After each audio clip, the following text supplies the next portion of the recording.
इस वीडियो के अंदर मैं आपको लेके जाऊंगा अज़रबैजान की एक नई डेस्टिनेशन जिसे शेकी कहते हैं। इनका हिल स्टेशन है और बहुत ही ज़्यादा खूबसूरत है। इसके अंदर मैं आपको दूंगा इस ट्रेन का रिव्यू, साथ साथ शेकी का मुकम्मल टूर जिसमें हम जाएंगे अल्बानियन चर्च और उसके साथ साथ मैं आपको घुमाऊंगा शेकी में मौजूद खानलैंड जो कि अपनी एडवेंचर एक्टिविटीज़ के लिए बहुत ज़्यादा मशहूर है। कारवान सराय, खान सराय और भी देखेंगे हम बहुत कुछ, और खाएंगे यहाँ पर अज़रबैजान के मज़े के खाने और साथ साथ शेकी हलवा का कंप्लीट रिव्यू हम आपको देंगे। तो आइए शुरू करते हैं। अस्सलाम वालेकुम रहमतुल्लाह। आपको मैं अपने इस नए व्लॉग में खुशामदीद कहता हूँ।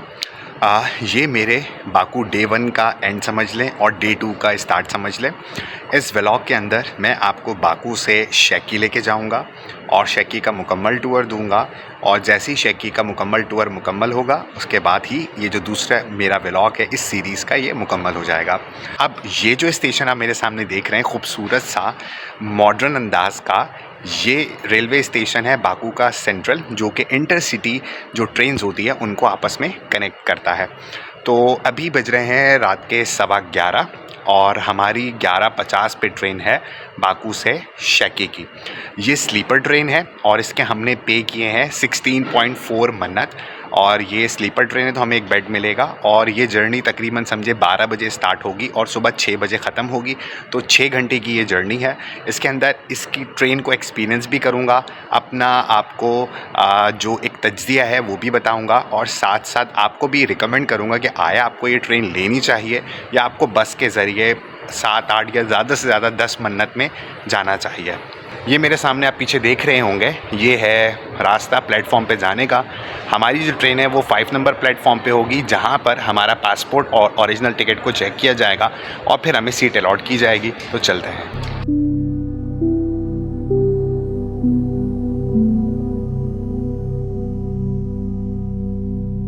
चेक इन बहुत आसानी से हो गया, उन्होंने वेट भी नहीं किया, हालांकि सिर्फ 35 kg अलाउड था। आप ये देखें, ये सोवियत टाइम की ही ट्रेन है और यही लेके जाएगी हमें शाकी। लेकिन इसके पीछे वाली जो ट्रेन देखेंगे ये मॉडर्न स्टाइल की है और ये जाती है गांजा। अनफॉर्चुनेटली चूँकि हमें टिकट मिली नहीं, ना आज शाम की ना कल की, तो इस वजह से हम गांजा तो फ़िलहाल डायरेक्टली नहीं जा रहे। लेट्स सी सुबह देखते हैं क्या होता है। अभी जो है ये वाली ट्रेन है हमारी, और हमारी जो बोगी है वो है 4 नंबर, तो हम 4 नंबर में सवार होंगे। ओल्ड डेटेड है लेकिन डेफिनेटली सिर्फ 6 घंटे तो गुजारना है, कोई इतना बड़ा मसला तो है नहीं। ये एंट्रेंस है, यहाँ से हम अंदर जाएंगे और ये बिल्कुल वैसे ही है जैसे हमारी नहीं होती हैं ग्रीन लाइन वगैरह, बिजनेस क्लास जो होती है, बिल्कुल उसी तरीके से कैबिन बने हुए हैं 4 पर्सन्स के।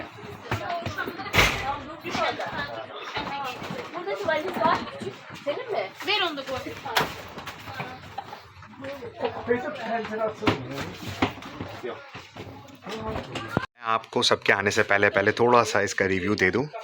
ये कंपार्टमेंट है 4 पर्सन्स का, 2 पर्सन्स नीचे होंगे, 2 पर्सन्स ऊपर होंगे।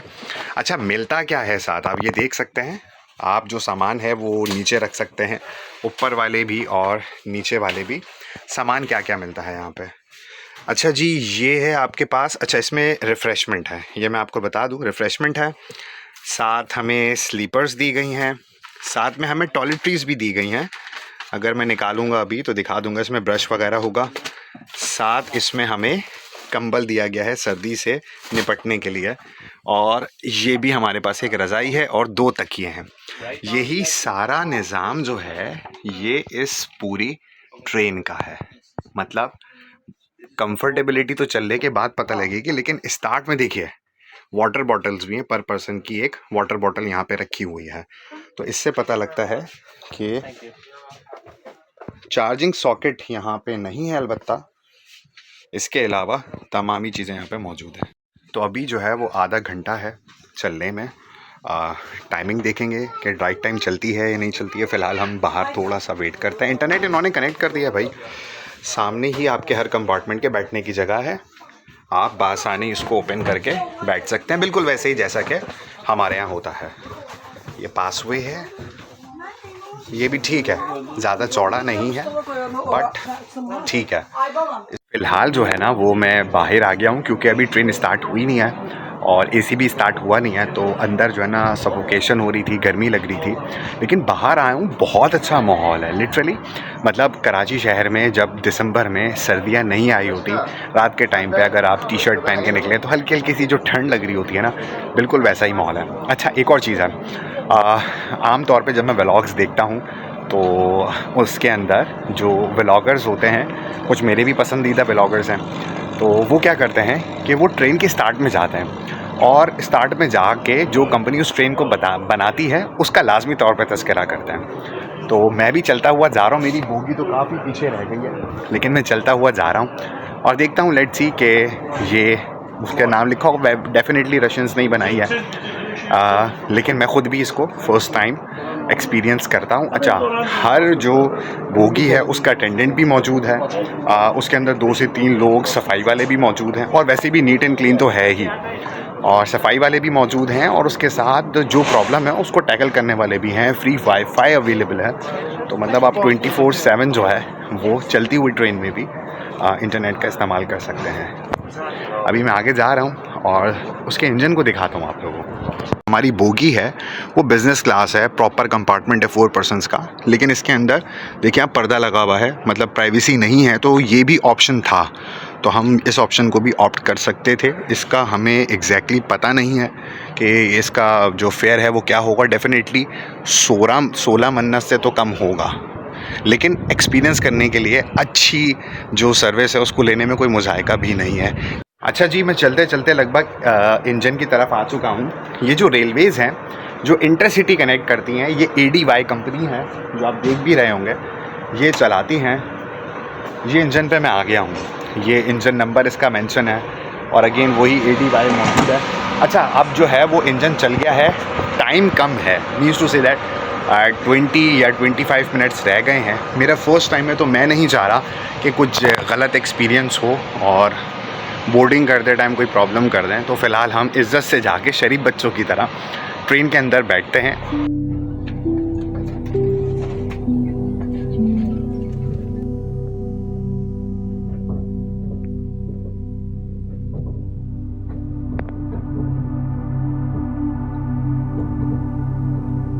एक नई सुबह में आप लोगों का बहुत बहुत वेलकम है। रात को जहाँ से छोड़ा था वहीं से कंटिन्यू करूँगा कि जल्दी जल्दी बस मैं अपनी बोगी में चढ़ा, और 11:55 होते साथ ही जो है वो ट्रेन चल दी, और ठीक 6 बजे जो इसका टाइम था उसने हमें यहाँ पर उतार दिया। अच्छा, मेरे पीछे एक चीज़ मैं बताना भूल गया, मेरे पीछे ये जो आप देख रहे हैं यहाँ के पॉलिटिकल लीडर हैं जिनका नाम है हैदर अलीफ, और साथ ही इनके अज़रबैजान का झंडा है। अज़रबैजान के झंडे के अंदर 3 रंग है। लाइट ब्लू रंग जो है वो मॉडर्नाइजेशन को रिप्रेजेंट करता है, जो लाल रंग है वो जद्दोजहद को रिप्रेजेंट करता है, और जो ग्रीन रंग है वो इस्लाम से इन्फ्लुएंस्ड है। तो बहरहाल ये बहुत ही old dated Russian style, Soviet style station है। अब हम यहाँ से अंदर जा रहे हैं और देन फिर हम सिटी सेंटर जाएंगे। सिटी सेंटर से लगभग जो है ये 10 से 15 किलोमीटर दूर है। या तो टैक्सी लेंगे या फिर अगर कोई लोकल ट्रांसपोर्ट मिली तो उसको लेंगे। और शाकी में आज हमारा स्टे है, पूरा दिन शाकी की जो टूरिस्ट डेस्टिनेशंस हैं वो भी हम देखेंगे। बहुत ही अच्छे तरीके से ये जो अटेंडेंट था इसने डील किया है। ये सुबह सुबह हमें तकरीबन 5:30 बजे उठाने भी आ गए थे कि आप लोगों का स्टेशन आ रहा है, और बस निकलते हैं, लेट्स सी। हमने 3 मन्नत पर पर्सन में इस टैक्सी को अरेंज किया। हमारे साथ 2 ख़वातीन और भी मौजूद थीं जो कि रशियंस थी। सुबह सुबह का टाइम था तो पूरा शहर बिल्कुल बंद था, और इसकी वाइब वैसे ही है जैसा कि सुबह के टाइम में हमारे बालाकोट की या फिर कागान की या फिर कालाम की होती है।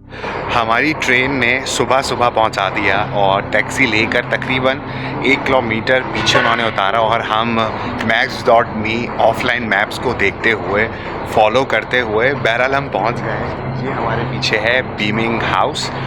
ये एक फैमिली रन करती है, कपल है, ओल्ड एज कपल है। ढूंढते ढूंढते हम यहाँ पे पहुँचे हैं। जो मेन रोड पर है हॉस्टल अवेलेबल था, लेकिन यहाँ पे हमें उससे कम प्राइस के अंदर एक रूम मिल गया। लेकिन हमने एक दिन स्टे करना है, तो मेरे ख़याल से हमसे गलती हुई है, हमें मेन जो लोकेशन पे सेंट्रल हॉस्टल था उसको बुक करना चाहिए था, जो इनिशियली मैंने किया भी था।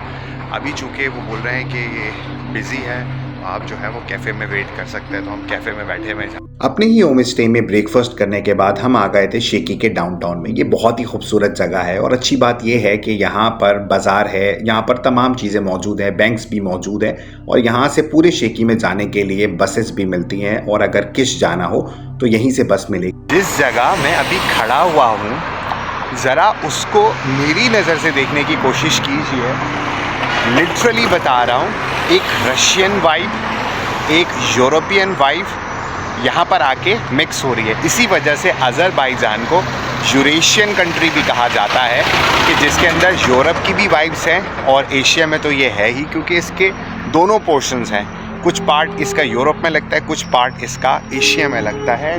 लिटरली शायद मेरे मोबाइल का कैमरा इसके साथ जो है वो इंसाफ नहीं कर रहा हो। लिटरली ये एक वाइब है, ये एक वाइब है और पसंदीदा है। बहुत मज़ा आया। जगह जगह पे यहाँ पे जो है वो गार्डन्स बने हुए हैं। सुबह सुबह लोग अपने काम पे जा रहे हैं, सुबह का टाइम है और लोग बस स्टॉप पे वेट कर रहे हैं। गाड़ियाँ नए अंदाज की भी मौजूद हैं, सोवियत टाइम की भी गाड़ियाँ यहाँ पे मौजूद हैं। बैंक यहाँ पे मौजूद है, ये रहा। सुपरमार्ट ये मौजूद है। अमेजिंग, मतलब इस जगह पर आएँ और कुर्सी डाल के बस आप यहाँ बैठ जाएं, शायद आपको 1 घंटा, 2 घंटा, 3 घंटा पता भी ना लगे कि कब शुरू हुआ है। जगह है यहाँ पे पीपल का पेड़ जो कि बकरे बकरियाँ बहुत ज़्यादा खाते हैं।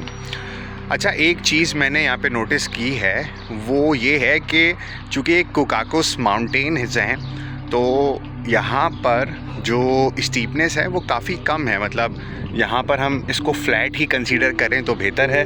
अब आप देखें कि बहुत कम ही स्टीपनेस है, हमारी नारायण, कागान या बालाकोट जैसी स्टीपनेस नहीं है यहाँ पे ना हुंजा न स्कर्दू जैसी।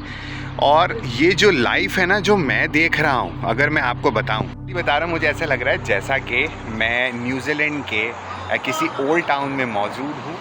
धूप की वजह से भी कुछ चीज़ें क्लियर नहीं है आप लोगों को, लेकिन मैं यहाँ पर बैठ के कोई 20 दिन गुजार सकता हूँ सिर्फ बैठकर। जो यहाँ का माहौल है, ठंडी ठंडी हवा है। तो इस जगह पर जब भी आपने आना है बागू, तो आपने सिर्फ एक मॉडर्न दुनिया नहीं देखनी, बल्कि आपने एक माजी जो हमारा जो ट्रेड थी, सिल्क राउट था, उसको भी देखना है और उन यादों में जाना है कि इस दौर से पहले ट्रेड हो के अज़रबैजान से तुर्कमानिस्तान से अफ़गानिस्तान से फिर पाकिस्तान आती है और पाकिस्तान से फिर आगे जाती है। तो इन जगहों को भी आपने विज़िट करना है, इन घरों को देखना है जो अब अगरचे बोसीदा हो गए हैं। 300 साल पुरानी हिस्ट्री है अज़रबैजान की। तो ये सब चीज़ें आपको यहाँ पर आने के बाद, देखने के बाद ही पता लगेंगी। फाइनली हमारी बस आ गई है, 15 नंबर है और किस लिखा हुआ है इसमें। इस टाइप की बस होगी, आपने बैठ के जाना है। फ़िलहाल तो खाली पड़ी हुई है। ये यहाँ का ड्रेनेज सिस्टम है जो कि माउंटेन्स पे होता है। वो टिपिकल सी इसकी वाइब है, पुरानी, आउटडेटेड।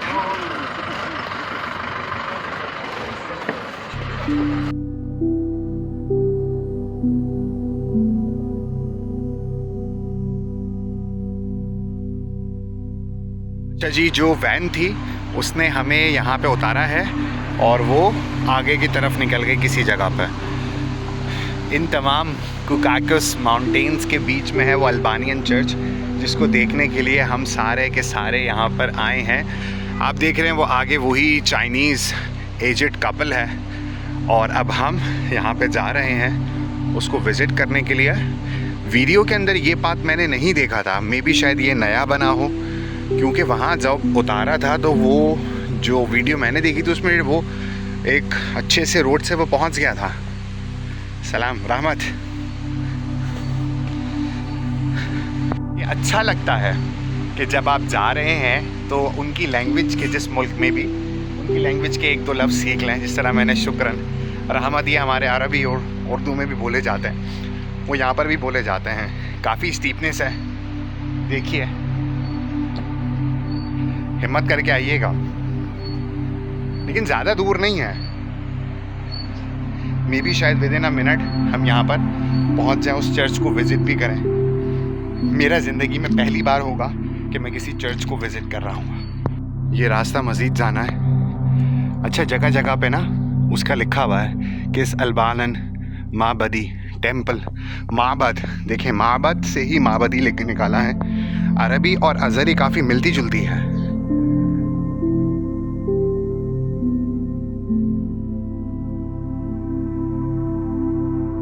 लास्ट हम पहुंच चुके हैं अल्बानियन चर्च में। यह है इसका फर्स्ट लुक। बहुत सारे लोग जो हैं आपको इसको बाहर से दिखाते होंगे, लेकिन मैं इसको आपको अंदर से दिखाऊंगा। और मैंने इसका टिकट भी परचेज़ किया, आप देख रहे हैं 9 मन्नत का इसका टिकट है, यानी कि पाकिस्तानी लगभग 1700 रुपये का इसका टिकट है।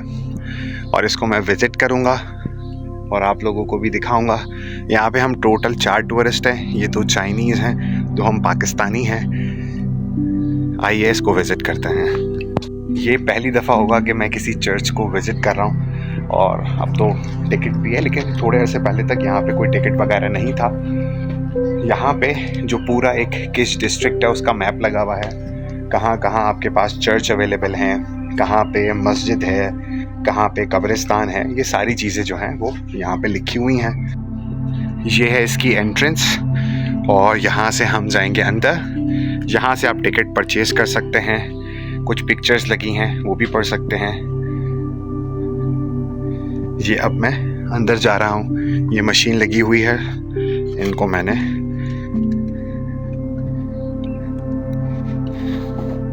इसको हम रख सकते हैं अपने साथ।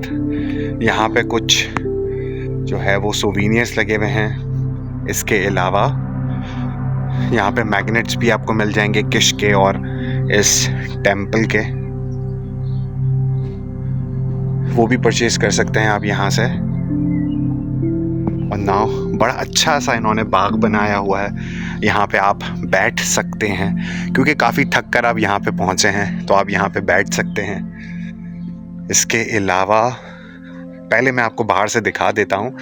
अब इन्होंने थोड़ा डेवलप किया है, जो पहले मैंने वीडियो में देखा था उसमें ये सब नहीं था, अब इन्होंने इसको डेवलप किया है।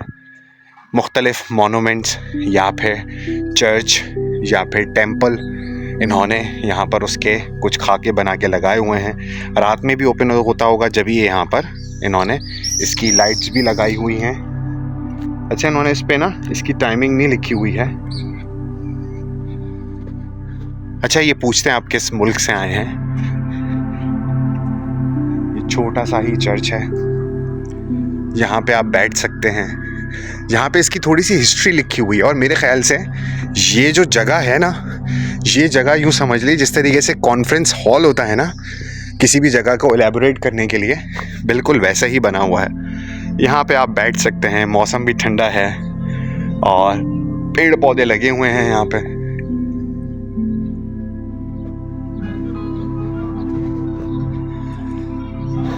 ये चर्च के अंदर की कुछ हिस्ट्री है। इधर ना लिखा हुआ नहीं है कि ये चर्च जो है वो कब बनाया गया, लेकिन बस यहाँ तक तो इसमें लिखा हुआ है कि इस चर्च का होना यहाँ पर क्रिश्चियनिटी के वजूद को बताता है, और उनका जो एक इन्फ्लुएंस है अल्बानिया का, वो इस चर्च से जो है वो हमें देखने को मिलता है। अगर हम इस चर्च को देखते हैं तो ये बहुत छोटा सा चर्च है, और डेफिनेटली वो यहाँ की आबादी को देखते हुए ही यहाँ पर इतना बनाया गया है।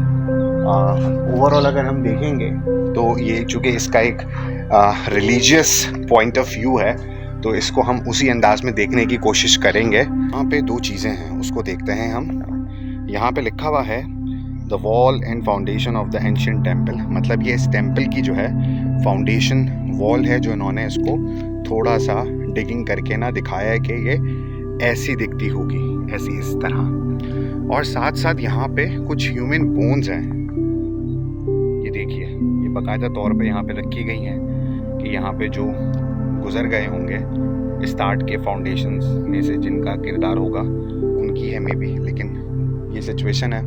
अब मैं अंदर लेके जा रहा हूँ आपको। ये देखिए, यहाँ पे भी आपको स्केलेटन नजर आएगा। दैट मीन्स इसके नीचे लोगों को तदफीन की हुई थी। ये अल्बानियन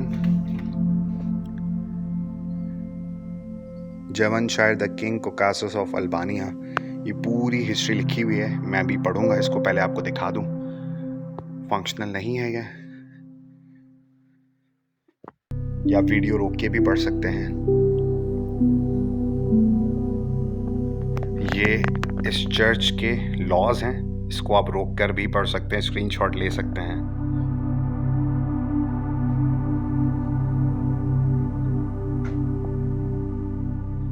आखिर में इसका व्यू दिखाऊंगा मैं आपको। ये शायद इसमें इस्तेमाल होने वाले ऑब्जेक्ट्स हैं, आयरन ऑब्जेक्ट्स। अच्छा, बहुत सारी चीज़ें ना फैब्रिकेटेड भी होती हैं। आयरन क्रॉस है ये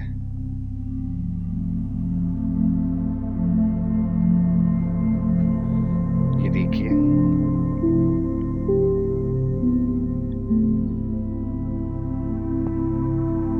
थोड़ा सा ऊपर चढ़ के आएंगे तो यहाँ पर भी आपको बोन्स वगैरह नजर आएंगी।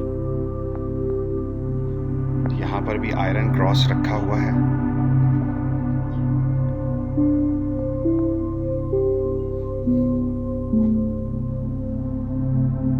अगर आप मुझसे पूछते हैं कि यहाँ पे आना चाहिए या नहीं, इस चर्च को बाहर से देखने के लिए तो आ सकते हैं आप, लेकिन अंदर ऐसा कुछ भी नहीं है बाकी जिसको देखने के लिए आप इतनी दूर आएँ और 9-10 मन्नत दें।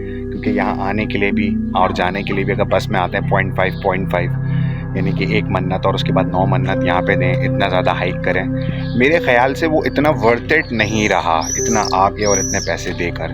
तो बहरहाल अगर आपके पास फ्री टाइम है सुबह में तो आप आ सकते हैं यहाँ पे। तो अब यहाँ से निकलेंगे, हॉस्टल वापस जाएंगे, थोड़ा सा रेस्ट करेंगे और फिर उसके बाद कारवानसराय, पैलेस, मिनिएचर, बुक म्यूज़ियम, ये सारी चीज़ें अब हम शाम के टाइम पे देखेंगे।